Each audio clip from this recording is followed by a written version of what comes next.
안녕하세요. 이순의 웰라이프입니다. 삶의 끝에서 만난 사람들 5번째 이야기입니다. 여러분들은 어떠세요? 사람은 나이가 들면 사랑도 끝나고 욕망도 사라질 것이라고 생각하시나요?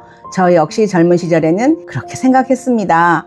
하지만 실버타운 원장으로 근무하면서 그 생각은 완전히 바뀌었습니다. 오늘 들려드릴 이야기는 제가 백구두 장할아버지라고 기억하는 분입니다. 어느 날 오전 40대 초반의 아들이 아버지를 모시고 들어왔습니다. 아버지는 아무 말도 하지 않았습니다. 고개를 푹 숙인 채 마치 세상 모든 것을 체념한 사람처럼 눈을 감고 계셨습니다. 대신 아들이 이야기를 시작했습니다. 원장님, 저희 아버지를 잘 부탁드립니다. 그리고 들려준 이야기는 참 마음이 무거웠습니다. 아버지는 평생 춤을 좋아하셨다고 해요. 춤에 빠져 가정을 돌보지 않았고 생활비도 제대로 주지 않았습니다. 반면에 어머니는 삭바느질과 행상을 하며 3남매를 모두 명문대까지 공부시켰습니다. 그리고 3자녀는 모두 성공했습니다. 하지만 늙고 병든 아버지가 집으로 돌아오려 하자 평생 상처를 안고 살아온 어머니는 그 사람과는 더 이상 함께 못 산다 하시면서 가슴이 뛰고 숨이 막힌다며 끝내 함께 살기를 거부하셨습니다.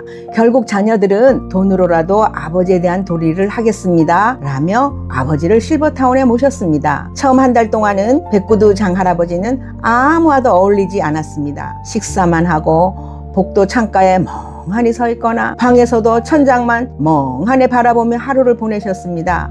그 모습이 저는 참 안쓰러웠습니다. 그러던 어느 날 알게 되었습니다. 할아버지의 취미가 동양난 가꾸는 것이라는 것을요. 저는 곧바로 난 가꾸기 프로그램을 만들었습니다. 신기한 일이 일어났습니다. 표정이 밝아지면서 사람들과 대화도 하고 웃기 시작했어요. 한 사람의 재능이 한 사람을 다시 살게 한 것입니다. 그러던 어느 날 할아버지가 제게 말씀하셨어요. 원장님, 제가 지르박을 가르쳐 드려도 될까요? 라는 제안에 어르신들에게 좋은 운동도 될 것 같아 일주일에 한 번 댄스 교실을 열었습니다. 처음에는 몇 사람 뿐이었습니다. 하지만 시간이 흐를수록 할머니들이 하나 둘 모이기 시작했어요.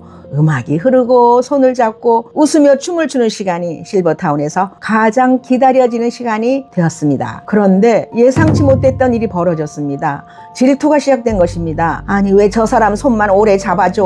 오늘도 저 할머니만 선택했네. 누군가는 과일을 사다 드리고 누군가는 보약을 지어드리고 누군가는 좋은 옷을 입고 오셨습니다. 심지어 이런 말까지 돌았습니다. 다이아몬드 반지를 낀 손은 한 번이라도 더 잡아준대. 저는 그때 처음 알았습니다. 사랑에는 나이가 없지만 질투에도 나이가 없다는 것을요. 결국 백구두 장할아버지는 한 분의 할머니를 선택했습니다. 평생 열심히 일해서 큰 재산을 모은 부자 할머니였습니다. 두 분은 거의 매일 시간을 함께 보냈습니다. 실버타운 안에는 풍기문란하다는 소문까지 돌기 시작했습니다. 민원이 들어왔고 결국 저는 백구두 장할아버지의 퇴소를 결정해야만 했습니다. 명동의 한 다방에서 아들을 만났습니다. 어떻게 말을 꺼낼지 참 무거운 마음이었습니다. 그런데 아들이 이야기를 듣기도 전에 한숨을 쉬며 말했습니다. 원장님, 우리 아버지가 또 일을 저질렀군요. 잠시 침묵하더니 이제는 여자 문제는 졸업했다고 생각하는데 죄송합니다. 퇴소시키셔야죠. 그 아들의 쓸쓸한 표정 저는 아직도 잊지 못합니다. 며칠 뒤 백구두 장할아버지를 따라 그 할머니도 실버타운을 떠났습니다. 두 분은 함께 살림을 차렸습니다. 할머니는 심장병이 있는 백구두 장할아버지를 지극정성으로 간호했습니다. 보약도 지어드리고 외출도 시켜드리며 외로운 노년 시절을 함께 했습니다. 저도 두 분이 이제는 행복하시겠구나 생각했습니다. 그런데 6개월쯤 지났을까요? 그 할머니가 케이크 한 상자를 들고 저를 찾아오셨습니다.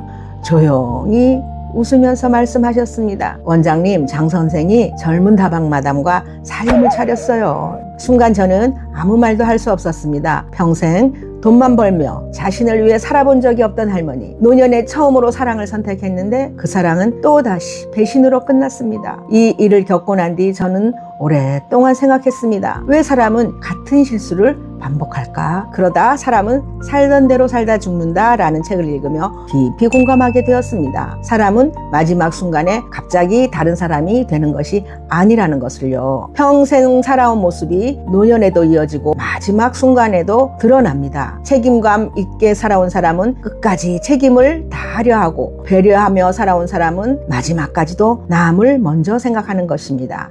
반대로 평생 자신의 욕망을 절제하지 못했던 사람은 나이가 들어도 쉽게 달라지지 않습니다. 저는 백구두장 할아버지를 보며 한 가지를 깨달았습니다.